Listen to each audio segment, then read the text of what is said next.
baby. Michael Gentry. Michael, thanks for joining us today. Thanks for having me, guys. Terry, nice to see you. He is So a lot of action, kid, a lot of action. And you know what? I'm all about giving flowers. Right, I'm all about giving flowers. You saw the clip where I had to tell everybody again who missed it yesterday is that I might know a little bit of what I'm talking to. And yes, I was out at the club last night. But you nailed this too, right? You've been dropping articles. So not only that, writing hockey stuff, covering the Wings. You'll be down there tonight for the Seattle game. But You had this nailed as far as Filip Hronek in one of your articles. That might be a guy move. So a couple things, I guess, just give us your synopsis about the Larkin deal that was made, the return on the trades, but the fact of the writing on the wall and where this puts the Red Wings.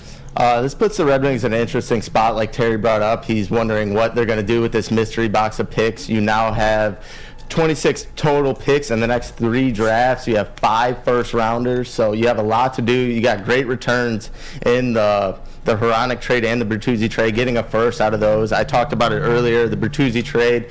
A month ago, you wouldn't even expect it to get a first-round pick. So to bring in this type of return for him, although you hate to see him leave, and I was just watching the press conference with Larkin, and he showed all his emotions and how he's losing his best friend and how it sucks. And that is probably the biggest outlier of the whole situation. Even though you are losing a great player and you got a great return, it's really what Bertuzzi meant to the team and meant to the locker room that's really going to be the outlier for that whole situation. But as for the Hronek deal, you kind of spoke about the Senators and the Arizona deal. I think that was kind of set the price range because Arizona was being really stingy with that deal, and they didn't want to do it at first, and their back was kind of against the wall. And then you see the Hronek trade go out, so it kind of may have set the stone for that. But I like both of the returns. Like you said, I think it's a step forward. You're building something for the future, and we just got to let Stevie work. Well, I want to talk on this, Terry, and this is like the draft capital and why your deal and to what your point is that Arizona. So we're comparing Jacob Chychrun to a Filip Hronek. Which I think Chychrun's better than Hronek, obviously. Exactly, bigger, has the upside and things like that. But you look at the return, and it's not just a first rounder, and you might think, oh, Vancouver gave you a first rounder, they're not even in the playoffs, they suck. No, guys, it's the Islanders' first rounder, which means it's protected, which means that if they make the playoffs this year, right? If they make the playoffs, then it's protected, can be 11-16. If they don't, or if they do, whichever, I'm confused on this a little bit. But anyways, it's going to be a top pick. Like this year, if the Islanders don't make the playoffs, it'll be between picks 11 and 16. Which is in the top half of the draft, which means trading that to somebody else gets more value to a higher pick, right? You're not just getting the end of the trade. You got it, Spenny? Yeah, it's top 12 protected. So if the Islanders are in the top 12 this year, you don't get it, and it's unprotected next year. Next year. So like, what does that mean? That means that if the Islanders don't make the playoffs and picked in the first 12, you wouldn't get their pick until next year. Correct. But if they stunk and were the worst team in the league, you'd be in the bingo balls for the first pick. Yes. So Terry, I think that what make that deal a lot more valuable. Absolutely. And last time I checked, you have multiple first round picks. Yes. You can trade up if 5 you want. in the next 3 drafts. That's right. I mean, you got so many. You can trade up, trade down, throw them out the window, whatever you want to do. Yeah. So that's the great thing about.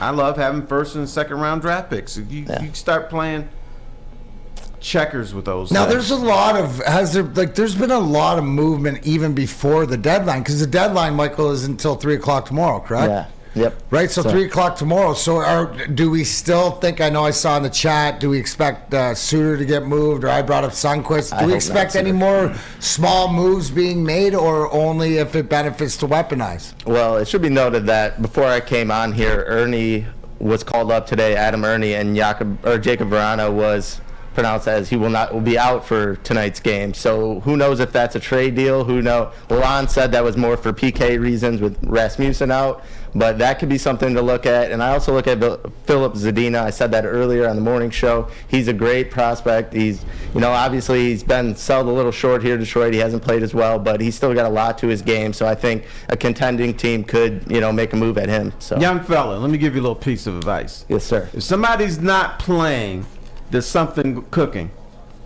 Well, he Coaches- hasn't been playing at all, really. He's only played 2 games since coming back. Yeah, so it's not like it's not a normal I'm situation saying, with the player. when they I say, would say. well, he's not playing because of this, then you need to pay attention. Because That's why I believe said it or pay not, attention. our coaches do lie to us.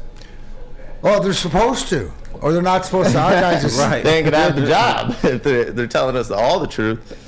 So, yeah. Make your job easier, but probably not good for the organization. Yeah. How about across the league? Because we're gonna, after the break, we're gonna have ESPN analyst Ray Ferraro on. Is there any more big deals across the league that are expected to be made, or are there any guys? Because wasn't Chychrun sort of the I would say he was most sought after guy? He was the top dog, especially being a blue liner right in his shot. He's so good. But I don't really know.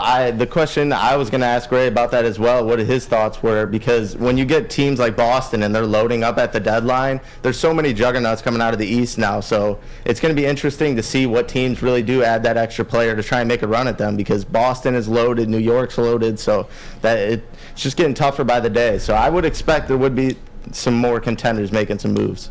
Now, my big question is Boston going to lose another game this year? Yeah, they will definitely lose another game, but, man, they're going to be tough to be in the playoffs. Yeah, but if you look at everybody in the East, and you even look at like Colorado or whatever, like being able to add a guy like a Lars Eller, Yeah, a role that's a great guy, trade. and you see teams retaining salary like we are. So, I look at the Ryan O'Reilly deal in Toronto. He's going to add that depth. That you look at the Tarasenko deal, and you look at the Patrick Kane deal to the Rangers. So this East, the East, like Toronto, New York, the Bostons, I think Toronto has to make a move at their blue line, especially after watching the game yesterday against Edmonton. McDavid was just, obviously McDavid's going to do what he wants 90% of the time, but it just was coming too easy for him. He's been on a roll lately, but Toronto's blue line looks a little shaky with me. I love the Ryan O'Reilly, trade and whatnot, but I'm not too confident in that team coming towards playoffs. Toronto has to do something because it's Toronto. It's been way too long between cups. It's been, it's Toronto is sort of it's like Green Bay in the NFL. Y'all haven't won a Super Bowl in like forever. What's going on here? So plus it's a mecca. It's More a like the hockey Dallas mecca. Cowboys. Yeah, the Dallas Cowboys. Dallas Cowboys in the NHL. All right.